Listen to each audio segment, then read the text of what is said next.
Welcome again to the Disruption Drives show. I'm joined by today one of the true experts in mobility innovation. Dan Grossman has been a CEO, investor, and operator, and he's held these roles across the startup ecosystem and traditional corporate. Just some of his accomplishments include scaling Zipcar early on to its first 200 markets, launching GM's Maven ride-sharing service to more than 7,000 cars and 4.2 million miles, and to then being the CEO of the very disruptive public transport engine that was Ford Chariot. He knows technology, he knows fleet, and he knows consumer commercialization. I would point out that I think Dan Grossman has worked on every major mobility trend in the last 2 decades. So welcome again to the show, Dan. Thank you so much for joining me. I want to start with sort of asking you, right? So there's obviously the big trend going on in vehicles right now is connectivity and then the autonomous vehicle industry. There is general consensus that after a lot of fitful starts, 2025 is the inflection point. Do you think that's true? And where do you think we are on the curve? What do you think 5 years from now will start to look? Yeah, it's a great question, and I'm glad to be here. When you look at 2025, what you're really seeing, and I am based in San Francisco, so I would like to think, at least in North America, we're main and main for autonomous vehicles. But prior to that, it was the testing of autonomous vehicles with, hundreds and then thousands with safety drivers. And so the big inflection point is now there are no safety drivers. And so you can hail an autonomous vehicle, take it to your destination, and never have to interact with the driver. And what you're finding is once, a rider takes a trip and the trip is successful, they love it. And they love it for a lot of different reasons. Some say, hey, I don't love the interaction with drivers. Others say, I appreciate the additional safety. Others, these are newer cars, so it's a predictable experience because the car is the same every time. I think one of the factors that we'll touch on later is when is price going to become a factor? Because right now it is not a factor. And so my feeling is over the next 5 years, the industry is going to change significantly. Right now, we're still early days without safety drivers, but you're already seeing an expansion into Texas, into Georgia, and doing tons of testing in Manhattan. And Manhattan will be an incredible opportunity, for everybody.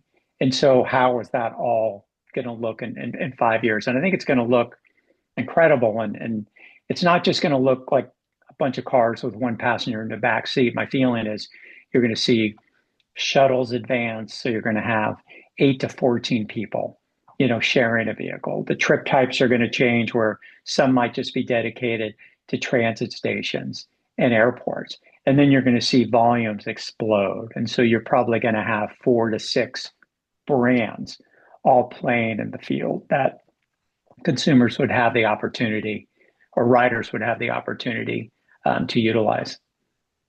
I do want to drill down a little bit on that because you have, and this may be you did mention that there's going to be a lot of consumer. It looks like you're almost arguing for there's going to be a lot of consumer choice in this specific industry. So there's going to be different operators, not necessarily a winner take all market.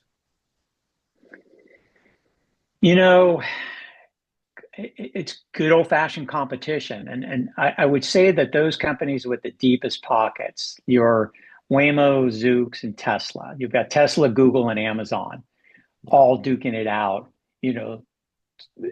in the same category. And so 5 years is reasonable to say that they're all going to still be there and have launched. And have found, so and we're not even talking about Uber and Lyft. And so in a world where you have 5 to 7 apps or choices, how as a rider are you going to make, those decisions? And I think they're going to be different for everybody. I think some will want that black car experience and price won't be a factor. Others price is going to be a factor. Kind of like today when I go to the airport, I quickly pull up Uber and Lyft just to see which is cheaper. And if they're within 3 to 5 minutes, I just pick one that's cheaper. And how is that going to play into the unit economics per vehicle Right. for, these brands? Because right now they're productive, they're solid. You can kind of understand what your predictable margin is going to be. But when you're competing again with four to six others, how is that going to impact that? Absolutely. So one of the points you touched upon is, look, this is a very much a big, big, big deep pockets game with the huge amount of investment dollars that have gone into development. Waymo's estimated somewhere between 10 and 30 billion because they haven't revealed it as outside of Alphabet expenses. There is obviously investor demand for massive commercialization, 30 billion, 20, even think of half that number. Are we starting to see, given the inflection points coming around, are we going to start seeing just increased investor pressure? And that's not just on the company, but are we going to start seeing increased, because one of the big key bottlenecks is just Congress and regulations um, on this soon. So are we really going to start seeing a lot of these easing up? I think that's natural. Like any startup, when you borrow money from funding sources, they expect a rate of return, on that investment. And so in the early days, when you're, proof of concept, safety drivers, there's not much of an expectation. At this point, there is an expectation. And so how can you manage, your fleet in a market? How quickly can you grow? How quickly can you expand? And what does that do to revenue and margins and my ultimate rate of return? And Absolutely. so, the wrinkle in the early days was regulation. Is the government going to let us operate? That's easing, in my opinion, particularly in big cities, because of the safety records. There are very few accidents in these markets compared to human driven vehicles. And so if that continues, I think regulation is going to work for the industry, but you're still going to have to play with, basic kind of unit economics and how do you grow a profitable fleet and how do you get the right revenue per vehicle per month to achieve the margins to then repay, these billions of dollars that have been invested. Very fair. And well, you mentioned cities, of course, which have the density of transport, but they also have, there's the big question of drivers who are potentially like Manhattan, New York City has a lot of unions and the Transportation Limousine Commission, which historically sort of tried to handicap Uber, but eventually gave in to them. But that may be that I know that's still directionally that probably implies that AVs are probably still going to be counted as safer, and that's going to be a huge trade-off that the city is going to make because drivers are declining secularly as a number of people who want to work in. Let me talk a little bit. Let me pivot a little bit and ask you a bit about. Look, you've worked in on the startup side. You've been the sort of the manager of the startup on the corporate side, and one of the things that the AV industry looks to be doing, of course, is you need the big pockets of the traditional players, the fleet manufacturers as well, and the operators like Uber and Lyft, which are now calling, of course, not startups anymore. But tell me, and then of course, Avis and Zipcar.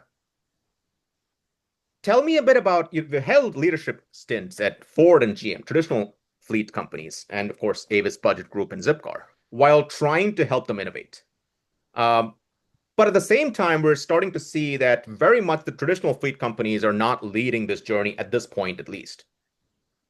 Why have they tended to lag? And why has this been really a technology company play at this point? Yeah, I mean, everybody. So let's talk about your traditional OEMs, Ford and General Motors. They've all given it a shot. In 2015, GM was recruiting me to move to Detroit to help create what they were calling a mobility division. It didn't exist, and so they were bringing in a few folks like me from the outside. I had spent 7 years at Zipcar from the early startup days through the acquisition, from Avis, and General Motors thought, car sharing might be an interesting beginning of this mobility journey. And so I moved to Detroit. We created a brand, called Maven, deployed 7,000 cars, and you mentioned miles driven and all those things earlier. But we also acquired Cruise, and Cruise was a very, very small startup at the time. But GM realized, if the world is going autonomous, they felt Cruise had a better technology than GM had. So we acquired Cruise. Then we build our fleet. And they realized we're going to need a rideshare partner to deploy all of these assets. So we invested $500 million in Lyft, and Lyft became a partner. And through that partnership, we ended up deploying the first electric vehicles with the Bolt in a rideshare environment. It's really successful. We partnered with EVgo for charging infrastructure. So we had all of these learnings. Yeah, absolutely. Ultimately, over the course of many years, GM took these learnings and realized, well, we don't really need Maven anymore. We've gotten everything we needed out of it. And the same with Cruise. Cruise ultimately, GM decided they didn't want to spend, the money, to compete in the robotaxi market, but this is a great technology. Maybe we can utilize it, in other brands within the company. And Ford went through the same thing. Ford acquired multiple businesses, including Chariot, but others, Canvas, Transloc, and they gave it a shot too. And then ultimately realized this wasn't their core competency and they want to move on and do other things. And so these businesses gave these big OEMs all of these learnings, and then the OEMs turned the page and just moved on to other things.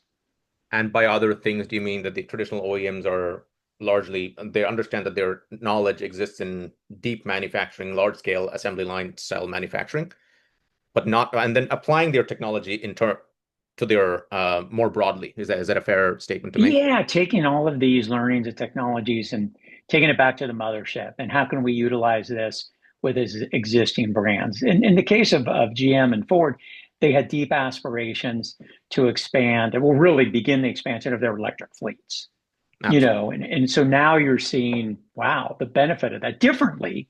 Ford has several successful models. GM is doing spectacular with their EV lineup, particularly because they focused on SUVs, Yeah. with the Blazer and the Cadillac division, and they're giving consumers what they want. And the side note is charging infrastructure for the most part is starting to keep up. Now I'm on the West Coast, so we have, abundance of charging, but generally that's becoming, it's becoming less of a thought process when you're buying an electric vehicle. You're not Yeah. as concerned, about the charging piece. But all of these companies were part of the spectacular evolution, that Absolutely. Ford and GM, at least the companies I work for, went through, and they've continued being successful in other areas. This is just part of their history. Absolutely. Let me bring you back to car sharing for a second.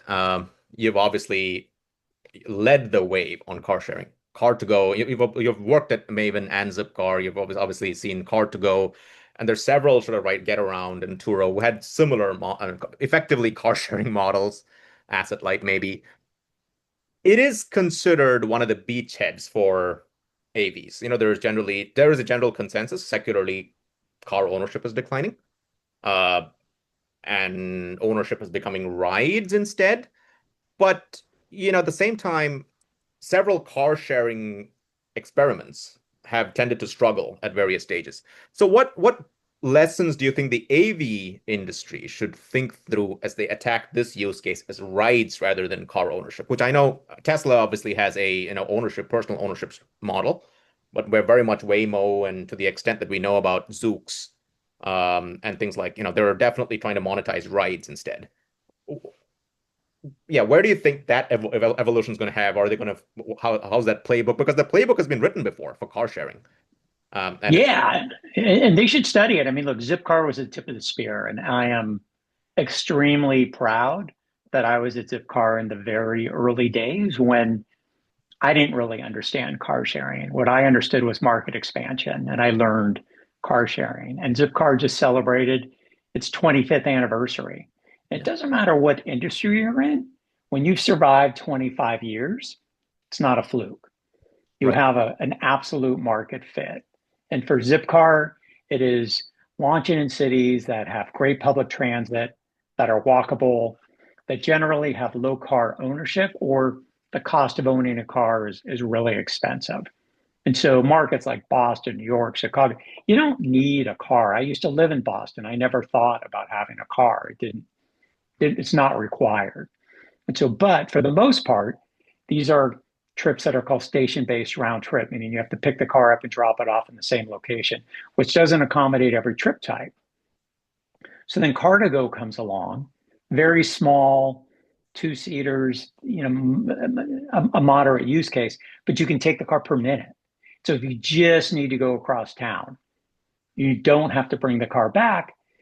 It was an interesting kind of model. The challenge is, how do you make money off these short per minute trips? And I think And I want to ultimately let that me was a because this challenge. is something I did work at Zipcar and Avis, but one of the core thesis of this entire industry was that you can flip the car around multiple times a day and therefore make more money than a daily rental car, and therefore the economics work better.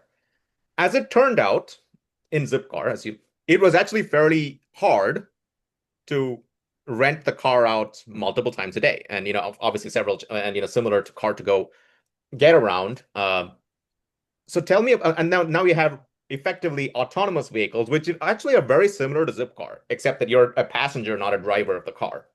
You know, Mm-hmm. and with I guess with one-way rides. Do you think that's even reasonable then? Because now if you have a driver in an Uber car, it sort of keeps the car clean and well running, but on an autonomous vehicle, you need to have the ride multiple times, ride a car multiple times a day to actually make more money than just a stationary rental car. Yeah, so there's a lot to unpack there. And what I'll say is, one-way trips are really kind of the holy grail of car sharing if you can execute. And as you point out, it was hard at Zipcar because we needed a lot of cars. We had to pay for a lot of parking. Um, it didn't perform as well as the core business. There are companies, I must point out, like Vay. Vay's based in Europe. I worked with them for a year. We launched a car share program in Las Vegas using teleoperations. Yeah. So you have a human in an office delivering the car share vehicle to your home, to your business, wherever you are. Then you drive the car Right. and you can end your reservation anywhere, and then the car drives itself off. And so their fleet is growing tremendously in that market. So there is a real use case for that model. And it is similar to autonomous, but the difference is you ultimately drive the vehicle. And Yeah. so what it comes down to in many cases is trip type. And I'll give you an example. If I'm going to IKEA, I'm unlikely going to use a traditional four-passenger autonomous vehicle. It's not going to work. I'm going to need a small SUV. And so I'm either going to go to Avis. Zipcar has an abundance of SUVs. It just depends on the trip type. So what I love about all of these options, whether it's teleoperations, autonomous, car rental, and car sharing, is they all accommodate whatever your trip type is, whatever you need That's a good. is available now. And I think that's, fantastic for, consumers that are just looking for the right trip for them. Absolutely. Let me, that's an interesting point you make about sort of consumer choice, of course, and the ability to book different types of cars for different use cases, call it. One of the things you've done across your life at Maven, of course, and then Zipcar as well, and at least those two are unique business models. They've tended to support the entire customer journey. They've tended to own that customer journey. When you book a Zipcar, you own Zipcar. You ride a Zipcar. That's responsible for your ride. We're now starting to see, of course, look, Waymo is a brand. Tesla is very much a brand. But the AV industry as a whole is fragmenting in its service. Waymo seems to be providing the technology. There's a fleet manager move in several cities. Uber is being the Right. distributor. And so you have this, at the same time, on the consumer end, we're very much at the nascency of this entire journey. And, the market's going to be one, the battleground is going to be one, which is consumer adoption. Where do you think these chips are going to fall? And we know that, just to be clear, there's one operator that we think, at least Zoox, which is going to be vertically integrated altogether, maybe Tesla. But Waymo is experimenting with various different approaches. Right. Yeah. So when you think about a journey in one of these vehicles, so you sign up for your trip using the software. So somebody owns the software. Then the vehicle shows up. And to your point, a lot of these companies are not going to own the vehicles going forward. That's going to be another company. Then at the end of your journey, the car is going to have to get repaired and maintained. Avis just announced they have a partnership with Waymo. So, but that's a different, element. And then the last one is charging. When the vehicle needs a charge, assuming these are all electric vehicles, how convenient is that going to be? So, and I'm just flying at 40,000 feet, but there's four kind of unique companies, different companies, all involved in this one trip. And Yeah. so in the event something goes wrong or the trip doesn't meet your expectation, who do you blame? I don't know that Avis does repair and maintenance. I don't know who provided the vehicle. I only know what software I used, and the brands could be, Waymo, Zook. It could be anybody, but that's where the rubber's going to hit the road. How do you manage all of these elements you don't directly oversee, knowing that if something goes wrong, you're going to get blamed? And that's a good question because who owns the liability from the consumer? Something happens. Well, I booked it on Uber, let's say. Well, Avis was the person supposed to, and it becomes an insurance debate on, well, who Yeah. caused the problem? Yes. Fair enough. Yeah. Everybody's going to share. Look, I'm not an insurance expert, but in traditional car sharing, there is shared responsibility, Yeah. whether you're on a trip, off a trip. And so theoretically, there could be minimally four elements of insurance from the charging side and the fleet side, repair and maintenance side, in the event the repair doesn't go, well, and something happens in the car, and the booking side. And so sometimes sharing the risk can be good. Other times sharing that risk isn't good if you're the passenger and things don't work well. I mean, my experience is if something goes really bad and there's an accident, you go after the deepest pockets. And there's Well, some pretty deep pockets here. but and as a customer, as a passenger in one of these cars, is it going to be a hassle for you to then have to, or is it really at the end of the day, your relationship is with the person who gave you the car, the final mile, whoever the distributor was? It's their problem to figure out where they make their money. But or alternately, depending on where the regulations fall, it may be the customer's problem to figure out between these five different entities that served you effectively. Yeah, everybody's going to have their own decision kind of making process. I understand that your biggest autonomous fleet companies, like Waymo, et cetera, like Tesla, in some cases don't want to be fleet companies. They don't want to be asset heavy companies. And so it's not what they're great at. They're great at technology. They're not great at changing tires and general repair and maintenance. So I can see, why they would want to sub that out and not kind of own that in their value chain.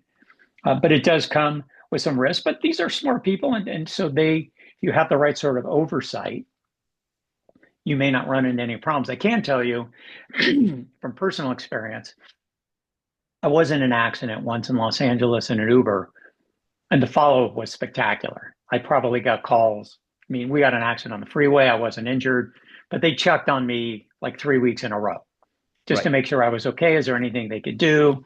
They threw a credit in my account, and even though I was fine, I was grateful for that sort of follow-up. So if that continues in this new autonomous world, it keeps consumers happy and they would likely continue using the service. Amazing, Dan. Well, we're out of time for now, but there's so many more conversations we can have, and I'm already thinking through some of those. But Dan Grossman, everyone, is one of the world's experts on mobility innovation. I'll have him many more times, hopefully. But Dan, for now, thank you so much for coming on the show. Yeah, thanks for having me. I really enjoyed it and look forward to hearing more. All right.